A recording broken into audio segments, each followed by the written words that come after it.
Hello guys, Christmas new year exam എല്ലാം ഒരുമിച്ചായതുകൊണ്ട് എനിക്ക് കുറച്ച് ദിവസം ലീവ് ഉണ്ടായിരുന്നു. അപ്പോൾ ഞാൻ നാട്ടിലായിരുന്നു ഫുള്ള്. അപ്പോൾ ഇത് ടുട്ടുവിനെ അങ്ങനെ അറിയാത്തവരുണ്ടെന്ന് വെച്ചാൽ ഞാൻ പറയാം, ഇതെൻ്റെ ചേച്ചിയുടെ കൊച്ചാണ്. ഞങ്ങളപ്പോൾ ഇവളെയും കൊണ്ട് ഇന്ന് അംഗനവാടി പോളി എടുക്കാൻ വേണ്ടി പോയതാണ്. പിന്നെ കുറച്ച് ജലദോഷമുള്ള കാരണം അവളെ രക്ഷപ്പെട്ടു. അവൾക്ക് ഇന്ന് പോളി ഇല്ലായിരുന്നു. പോളി എടുക്കാത്തൊരു സന്തോഷം അവളുടെ മുഖത്ത് ഈ കാണുന്നത്. ഇന്ന് രക്ഷപ്പെട്ടു പറഞ്ഞാണ്. പക്ഷേ കുഴപ്പമില്ല, അടുത്ത ആഴ്ച അവൾ പിന്നെയും പോകും. എനിക്കാണെങ്കിൽ എക്സാം വന്നിട്ട് അങ്ങ് ദൂരെയാണ്. അതുകൊണ്ട് എനിക്കൊരു മാമൻ്റെ വീട്ടിൽ പോയിരുന്നിട്ട് വേണം എക്സാം എഴുതാൻ പോകാൻ. കാരണം നല്ല ദൂരം എൻ്റെ വീട്ടിൽ നിന്ന്.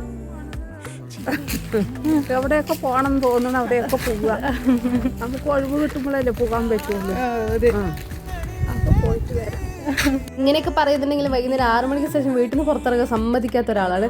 അങ്ങനെ ഉമ്മമ്മയാണ് എന്നെ അവിടെയൊക്കെ കൊണ്ടാക്കി തരാൻ വേണ്ടി പോകുന്നത്. പിന്നെ ഞങ്ങൾ നേരെ ഒറ്റപ്പാലത്തേക്ക് പോവാണ് ഗൈസ്. അങ്ങനെ ഒറ്റപ്പാലത്തേക്കും പിന്നെ മാമൻ്റെ മോളുടെ വീട് തപ്പി നടക്കരുത് ഗൈസ്. അങ്ങോട്ടേക്കായിരുന്നു ഞങ്ങൾ പോകേണ്ടിയിരുന്നത്.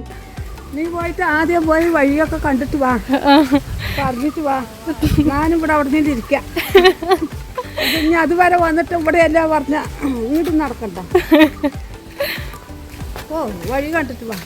അതെ, പിത്തപ്പി നമ്മൾ ലാസ്റ്റ് വീടെത്തിയിട്ടോ ഗൈസ്. അങ്ങനെ എത്തിയപ്പോൾ തന്നെ വൈകുന്നേരമായി. പിന്നെ താത്ത ഉച്ചയ്ക്ക് നമുക്ക് മേടിച്ച് വെച്ച മന്തി ഉണ്ടായിരുന്നു, അതും കഴിച്ച് പിന്നെ നമ്മൾ സനമോളെ വിളിക്കാൻ വേണ്ടി പോയിട്ടുണ്ടായിരുന്നു. ഇത് താത്താൻ്റെ മോളാണ് കേട്ടോ. അങ്ങനെ ഓളെ ഇൻസ്റ്റാഗ്രാമിൽ മാത്രമേ കണ്ടിട്ടുള്ളൂ തോന്നുന്നു. ഓളോട് ഞാൻ ആരാ ചോദിച്ചപ്പോൾ അവൾ പറയുന്നത് ഇൻസ്റ്റാഗ്രാമിലുള്ളതല്ലേന്ന്. അവൾക്കറിയില്ല ഞാൻ അവളുടെ താത്തയാണ്. പിന്നെ അവൾ വേഗം വീടെത്തിയിട്ട് അവൾ വളർത്തുന്ന ഗപ്പീസൊക്കെ കാണിച്ചു തന്നു. അവളും അവളുടെ ഫ്രണ്ടും കൂടി വളർത്തുന്നു. അവൻ പിന്നെ യൂട്യൂബറാണെന്ന് പറഞ്ഞാൽ എന്നെയും കൂടി ഉൾപ്പെടുത്തണേന്ന് പറഞ്ഞിട്ടുണ്ടായിരുന്നു. പിന്നെ ഈവനിങ് ടൈം ആയപ്പോൾ നമ്മൾ ചായയൊക്കെ കുടിച്ച് മമ്മ പറഞ്ഞയച്ചു കിട്ടും മമ്മാനെ.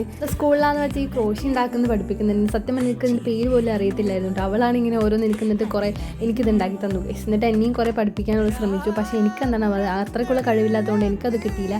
പിന്നെ നമ്മൾ നൈറ്റ് നേരെ പാനിപ്പൂരി കഴിച്ച് ഞാൻ കിടന്നുറങ്ങി ഗൈസ്. അപ്പോൾ